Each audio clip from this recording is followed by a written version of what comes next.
I feel like one of the things that people, and look, here I am going, mom or dad, like, my childhood trauma. And they're like, I didn't beat you. I didn't, what about, I didn't, whatever. Like there's so many things that come up when you tell somebody like I have trauma. Yeah. And I think that it's the education of the word trauma that needs to be Yeah.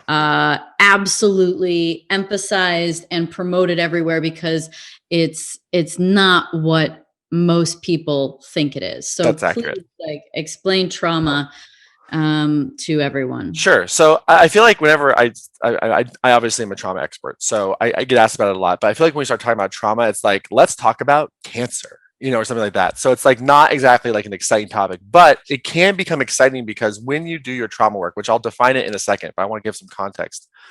When you really understand what trauma is, and then you do your trauma work, like your life improves significantly. Like it really does, because like you start to feel better, your mental health improves, your relationships improve, finances improve. And that's just not hyperbole. Like there's like so much data, like peer-reviewed metadata now across many different spectrums and populations to suggest that trauma work is so valuable. It hasn't made its way into the mainstream, American Psychiatric Association's DSM diagnosis yet, unfortunately.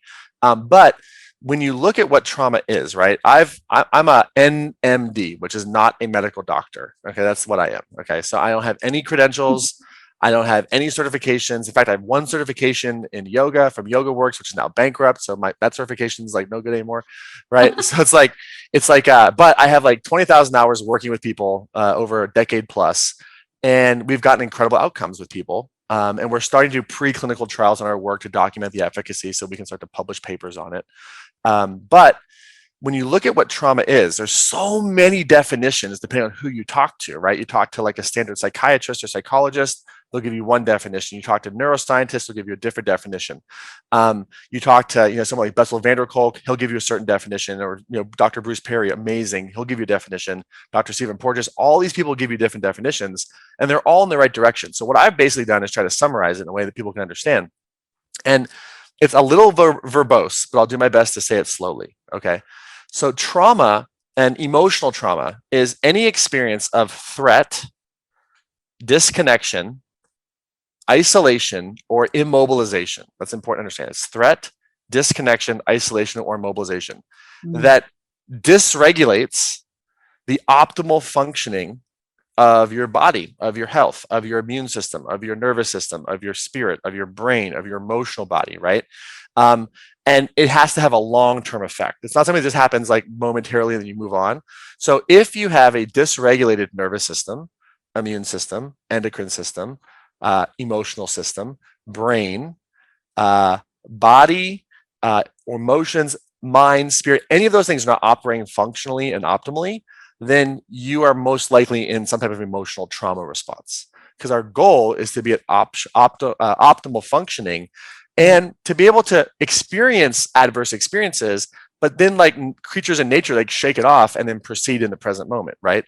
But when we get stuck and when we're in anxiety or depression, perfectionism, go down the list of all the emotions, right? And then all the different diagnoses that are out there, PTSD, DID, OCD, all the Ds, right?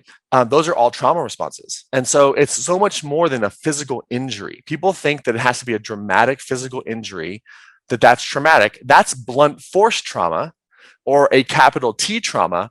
But trauma can be, your parents weren't emotionally in tune with you, right? There's a difference between physical survival needs and emotional needs, right? So you can have your physical needs met and still be traumatized because your emotional needs weren't met, right? And it's an emotional game. So like with physical trauma, you see bruises, you can see things, right?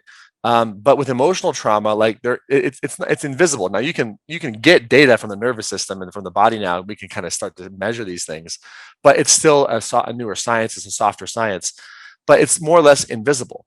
But it shows up in behaviors that help us not move forward to achieve goals, not operate functionally, defiance, rebellion, all those different things. So if you're in any of those responses, the likelihood that there's emotional trauma there is significantly high. And also there's a big correlation now between emotional trauma and chronic disease, right? So if you look at most chronic, no one catches diabetes or no one catches fibromyalgia. You catch COVID, right? But that's an infectious disease, but you don't catch fibromyalgia.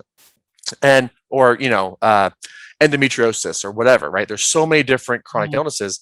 And what's really interesting is the world's leading functional medicine doctors are starting to see sometimes correlation and sometimes causation Hmm. between emotional trauma and chronic illness. And that sounds like almost like victim blaming, like my thoughts gave me cancer or something like that. But that's not exactly the take. The take is when you have emotional or nervous system or immune or endocrine dysregulation, it makes your body more susceptible to pathogens, right? And so the pathogen will enter the body and then sort of metastasize or nest or start to materialize in the areas of most susceptibility, which is why when you look at, for example, certain cancers, everybody has cancer for the most part. The reason why if someone gets cancer that's like, life threatening is because the immune system doesn't recognize it as a threat anymore. And you have to look at why is that? Yes, environmental toxins are the main cause of cancer. Genetic cancers are a very small percentage of cancers.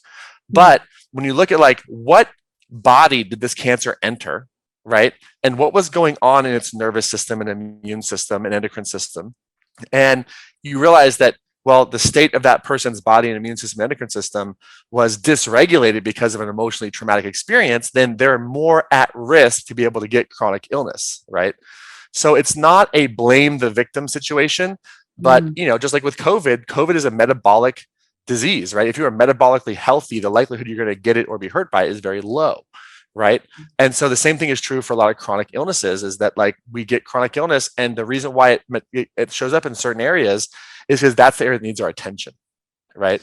So there's a lot of, it's not that it's like, okay, just do your trauma work. Like you got to do your functional medicine work. You got to do your allopathic stuff. Those things are important, but it's the emotional components that we're missing. But we're starting to see it now, and so there's a direct correlation between those things. So that was a very long answer to your question, but I tried to give them as much context as I could.